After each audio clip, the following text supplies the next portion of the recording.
It's Good Friday, April 19th. I'm Lisa Ruffiange and this is TV7.ca News. Our Easter-themed background was supplied to us once again from Coro Collective. Today the RCMP needs your help. The city is planning a celebration around its newest public art piece, and fiber optics internet is coming to your neighborhood. But first,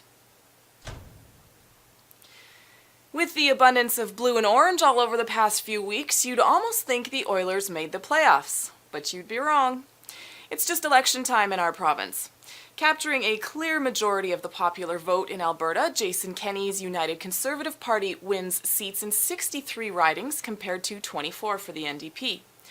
Former Premier Rachel Notley conceded defeat but has pledged to stay on as opposition leader.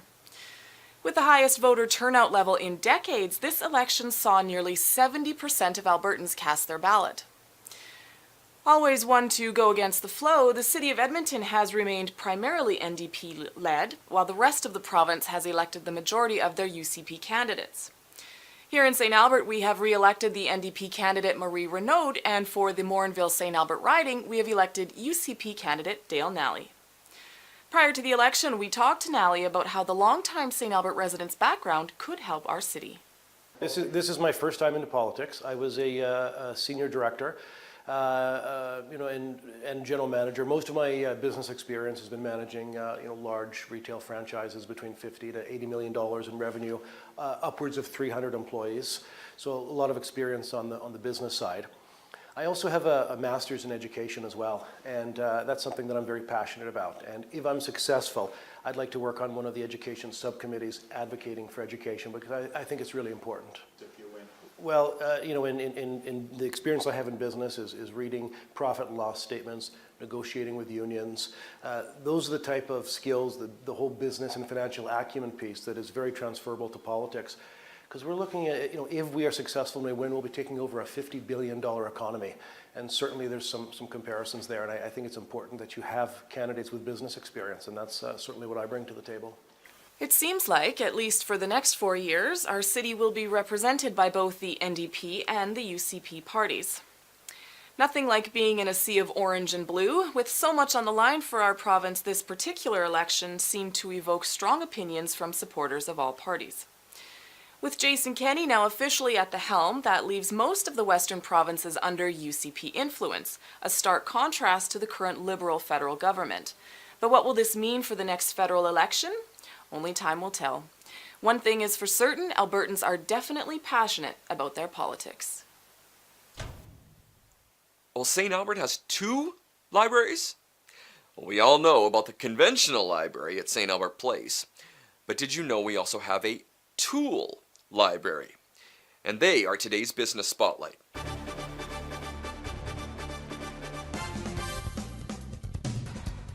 Hi, I'm Bridget Reschke, and I'm with the St. Albert Tool Library Society, and we are all about giving you the tools that you need to do the projects that you're doing at home.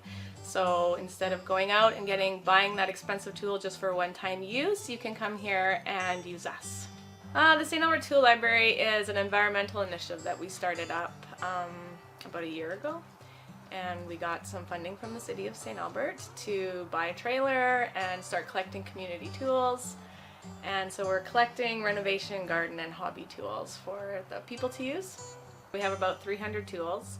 That does include some blades and bits and like router bits and stuff that we have. We have band saws, table saws, miter saws, we have routers, we have sanders, we have drill press, we have lawnmowers.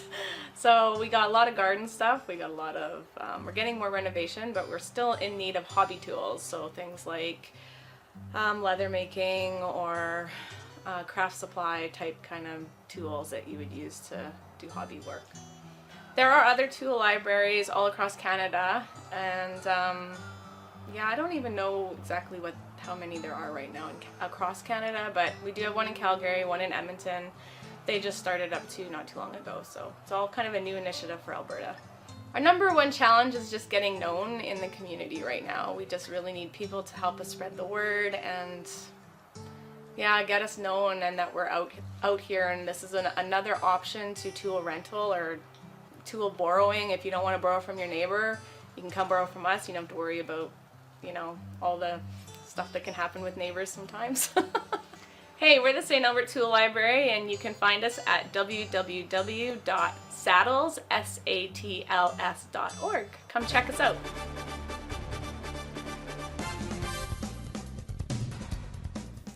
The RCMP are seeking your assistance in identifying 2 persons of interest in a mischief incident in Deer Ridge. Last Thursday, April 11th at approximately 8:45 p.m., a male youth and a female youth were seen damaging some property at a residence located on Dearborn Drive. The 2 persons of interest were both light-skinned and were wearing light-colored hoodies.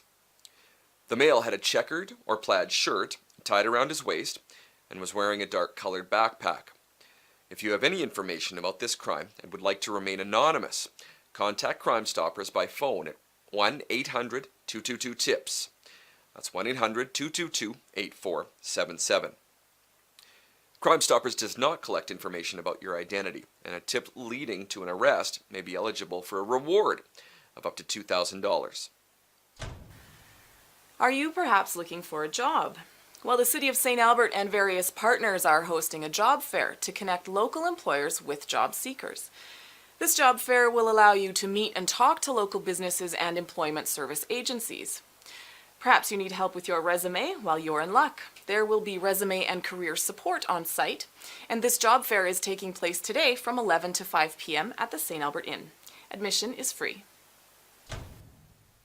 Well, are you looking to save some cash this summer?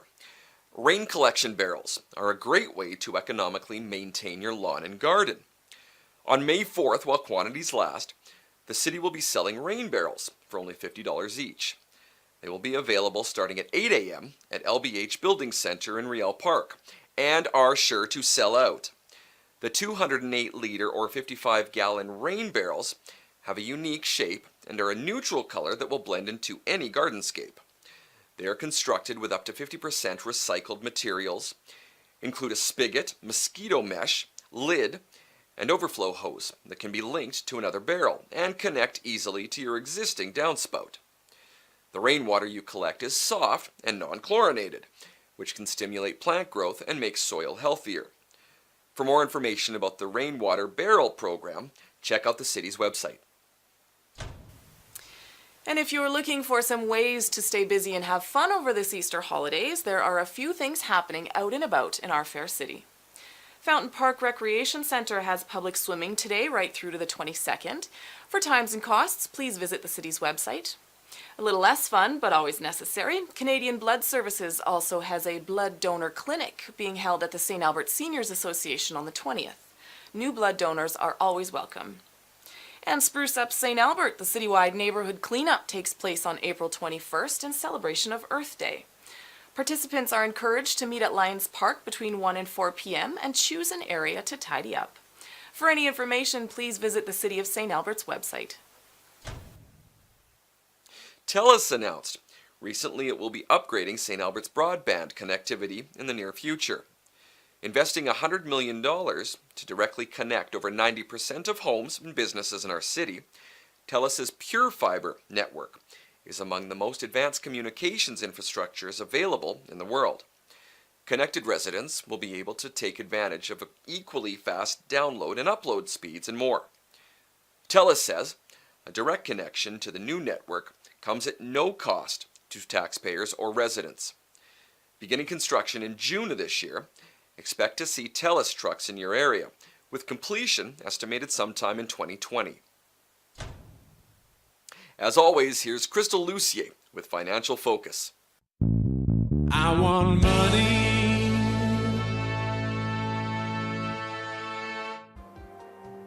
Today we want to chat a little bit about starting a new business. Often people ask me, I've started a business, now how do I know what to do? There are a couple of things that you need to make sure that you deal with immediately. Registering your business with CRA. If your corporation is mandatory. If you're using a trade name, you'll want to do a registration as well.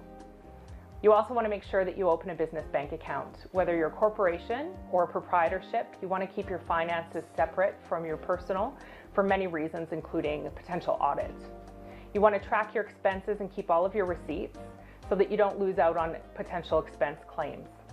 You also want to determine how you're going to pay yourself, the best way to do that tax-wise, and what your tax filing obligations are. Those are really important things to know when you're going into business, regardless of what your business type is. You want to get a professional on hand. It's best to call somebody for a consult. Many professionals will offer you a free 30 to 45-minute consult over coffee, and you can ask about all of the questions that you have for your business. It's really important to make sure that you're prepared and that you know what you're doing moving forward. I'm Crystal Lucier with TV7.ca. I want money.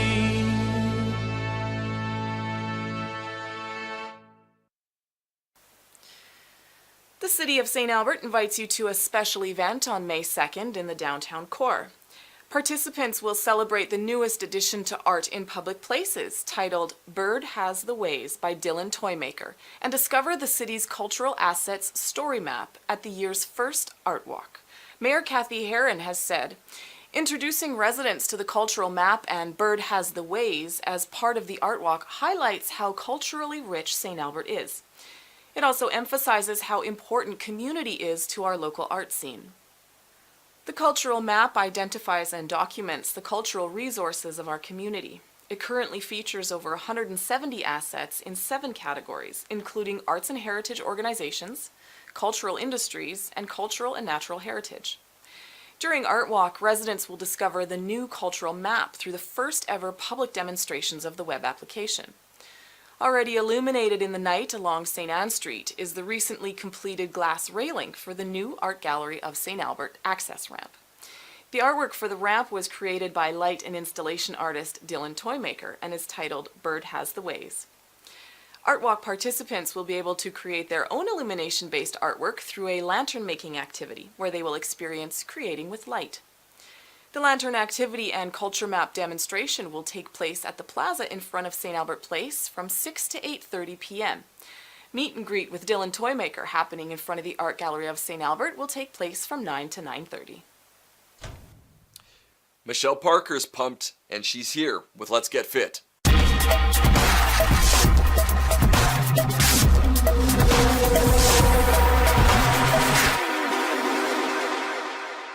All right, welcome back. Today we're going to be talking about mixing things up. So the Canadian Activity Guide promotes that we should be aiming for 150 minutes of moderate to vigorous intensity aerobic physical activity per week. So this could be things like indoor cycling, going for a brisk walk, maybe going out for a night of dancing, some ice skating with your friends, or taking in a new fitness class. We want to aim it to do in 10 minutes or more. And in doing this, we're going to be doing things like reducing our risk of premature death, heart disease, stroke, high blood pressure, certain types of cancer, type 2 diabetes, osteoporosis, being overweight and obesity, and many other elements.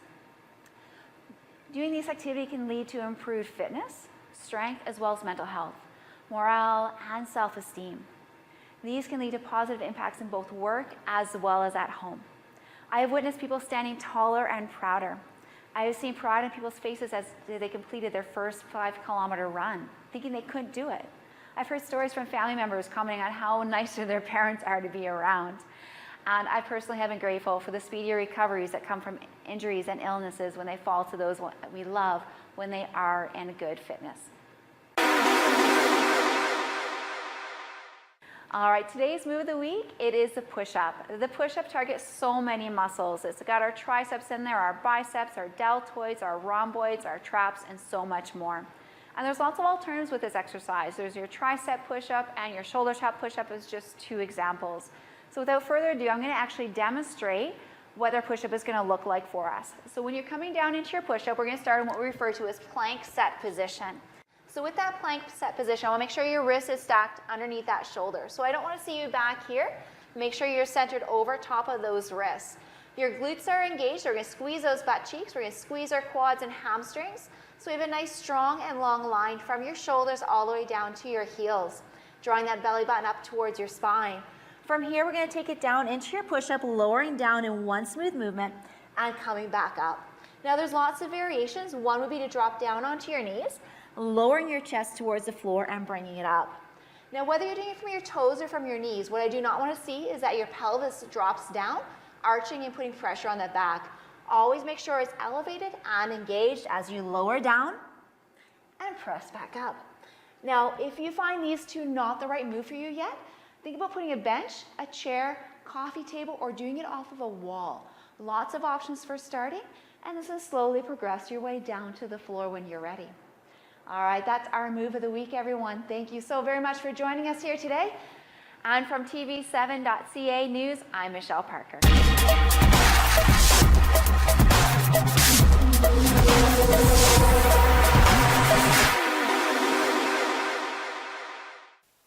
And it is that time again.